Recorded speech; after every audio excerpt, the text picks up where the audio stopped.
Now, I've done a top 10 before, but there's a difference between having a top 10 and a tier list and trying to kind of like compare them all together. So I'm just here to piss you off.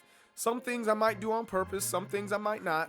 But here is my tier list for video game controllers, console controllers. So let's check this out real quick.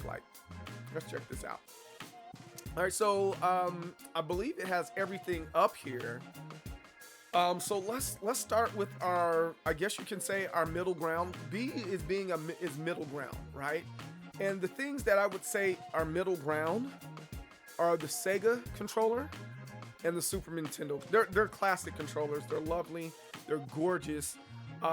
They fit well in the hands. They feel good in the hands. Okay, that's kind of where I'm at.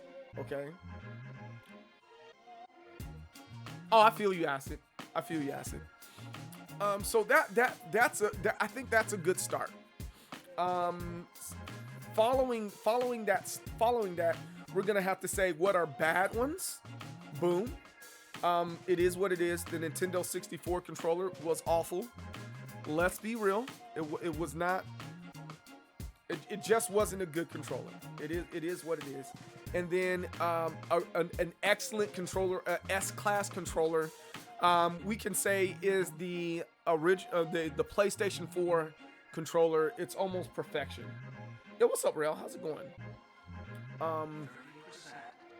Yeah, I don't care. Like, I'm not even a PlayStation guy, but the PlayStation controller that they released was almost perfection. I think we could all agree on that. All right.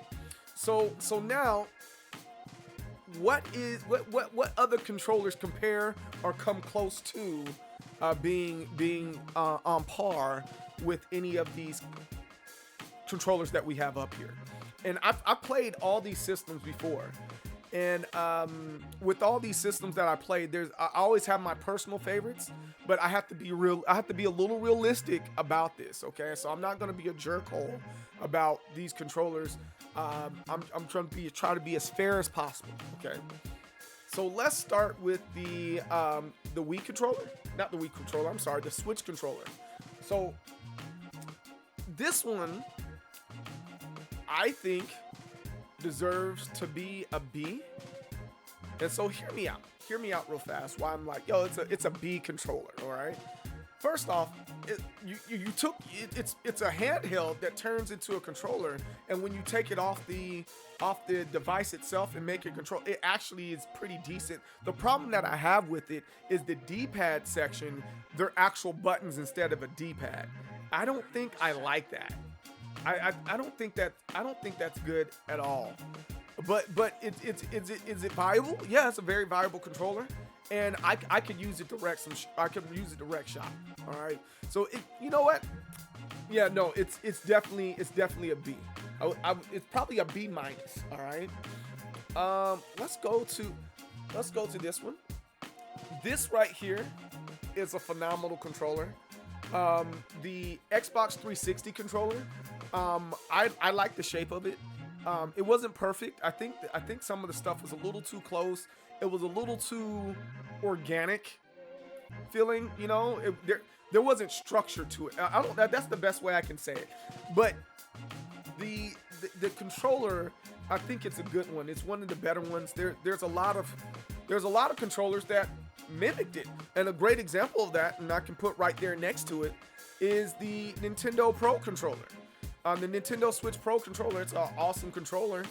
It's pretty much the 360 controller, and it feels good in the hands. All right, it feels good in the hands. Okay, so I'm gonna put that right there.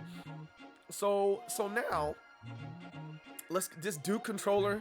I'm gonna say that's a C. That I don't think it was as bad as the Nintendo 64 controller.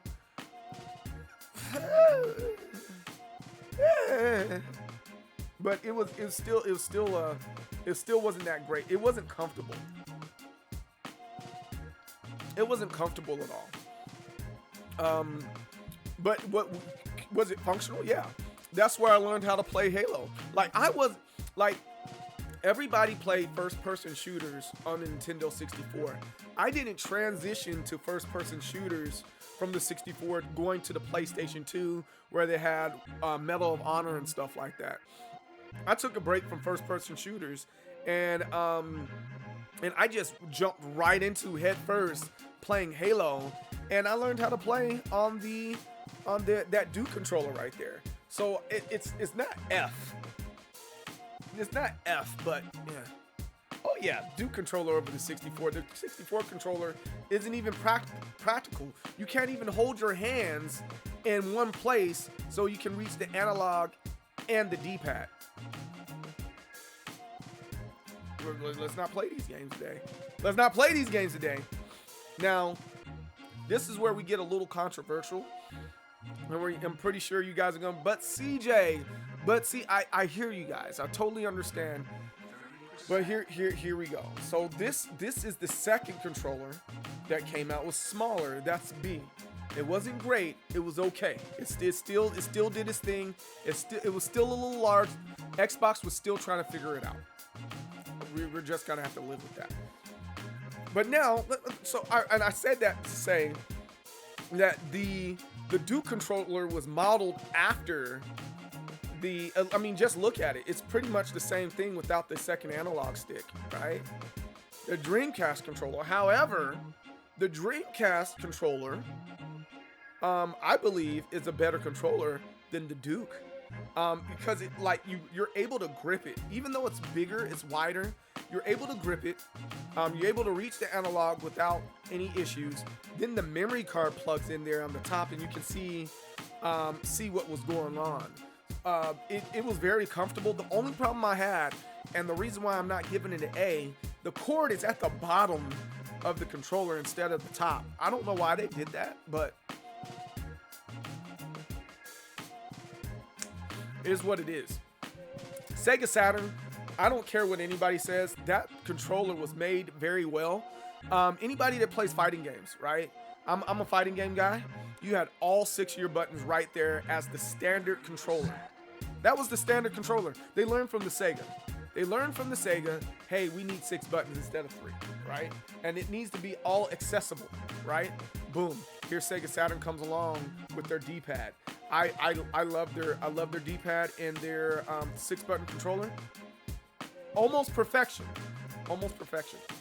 Now this Wii U controller, I played with it. For me, it was uncomfortable. I didn't like how bulky it was. Thus, them having a Pro controller that didn't have the screen on it. I personally didn't like it. I know a lot of people did. You know, I guess that you can say that was the start of them making the Nintendo Switch. They try to have some Switch stuff in there. They knew what they were doing. They were testing quite a few things. And again, I would argue that it doesn't feel good in my hands. So I'm gonna have to put this probably down here. I'm probably gonna give it a C. Give it a C. It's definitely C material. Now we have the play. I don't think these were the best controllers. Like the PlayStation, the DualShock 2 and the DualShock 3. The DualShock 2. They were nice. They felt good. They were good. They're not the best ones, but they were nice. However, this original controller is a B. It's a B controller. You can't do a lot with it, okay? And then of course you have the other DualShock. No DualShock. All of them pretty much the same thing. PlayStation 2, PlayStation 3. They all use that DualShock. The technology didn't advance. It didn't move left or right. And that's kind of my point with the next controller I'm fixing to make a comment about that people get upset with me on, and I'm okay with that. But look, the DualShock controller came out in the late 90s, and it was still viable all the way up until the PlayStation 3. That's freaking crazy. And that's why it gets an A. It can't get an S because that daggone PlayStation 4 DualShock controller, lovely controller, the best PlayStation ever made. I haven't played the PlayStation 5 controller, but that one right there is good, and it stands the test of time. All right, I'm willing to put this Xbox controller. If you're talking about the Elite, yes. And if you're just talking about the regular Xbox controller, it's a high A+. But I'm just gonna assume that we're going off the Elite here. You know, that's some people have that controller. It's a viable controller that a lot of people use right now.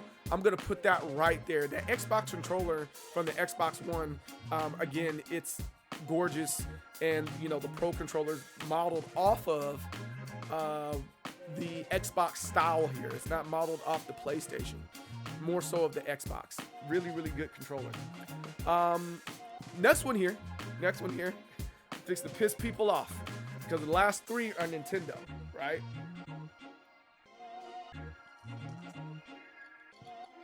Getting ready to get to your comments in a second. All right. This is the one that I get a lot of flack for. Boom. The GameCube controller. S freaking status. S freaking status right there. All right. And the reason why I say it's S status is because it's been a viable controller for almost 20 years. When did the GameCube release? And they're still making GameCube controllers for their current console. I don't care. You're like, oh, well, it's for Smash Brothers. You still use it, don't you? I'm a fan of the GameCube controller. Huge fan of that one, and I think it deserves that because it's been used for so long. The next one is gonna get people upset. Don't care. I understand what it was. I understand how it worked. Yo, the daggone Nintendo Wii controller, it just wasn't it, man. It is what it is. There's no other way explaining it. It was a great experiment. It was great that you could do multiple things with it. They advanced technology with the Wii controller, and people still use the Wii controller for other things on their computer. Like if you are an artist in doing music, they have synthesizers, and you can take your Wii controller, do one of these motions and stuff. You can do a whole lot of stuff with the Wii controller. But being real, it wasn't really that great of a controller. And then lastly here, all right, the Nintendo, the original Nintendo controller. I have it tattooed on my arm here. I don't know if you guys can see that right now or not. But the Nintendo controller, all my opinion, I love it, but I hate it. And the reason why I hate it is because it's just so small. And granted, I didn't notice because my hands were small at that time as a kid. But as an adult, going back and playing a lot of Nintendo games, my hands start to cramp up. I don't know if you guys do it. I hold it like this, and I have my pinkies under the controller so I can hold it in place steady, so I can have a nice grip, and then I'm playing, and then my thumb is like going across both, but it's really uncomfortable, right? But I don't think it's the D. I think the Nintendo, even though I love it, I'm gonna place it right there. I don't think it's that great of a controller. It's a controller, right? It's definitely a controller. But yo, you guys, how do you feel? How do you feel about controllers? Do you have a list of your own that you have? Where would you place some of these controllers on your tier list? Okay, tell me which ones you think are out of order. Tell me which ones that you believe need to be a D or lower or S class on up. Let me know in the comments below, and I will get to those comments at my earliest convenience. Now, let's get to all these people over here in Twitch land. Hey, you made it this far. Make sure you subscribe and make sure you like this video right here. Also, follow me on my social media platforms that I have there. Instagram, Twitter, Facebook, even Twitch. MD Soul, everything. Thanks. Have a good one, y'all.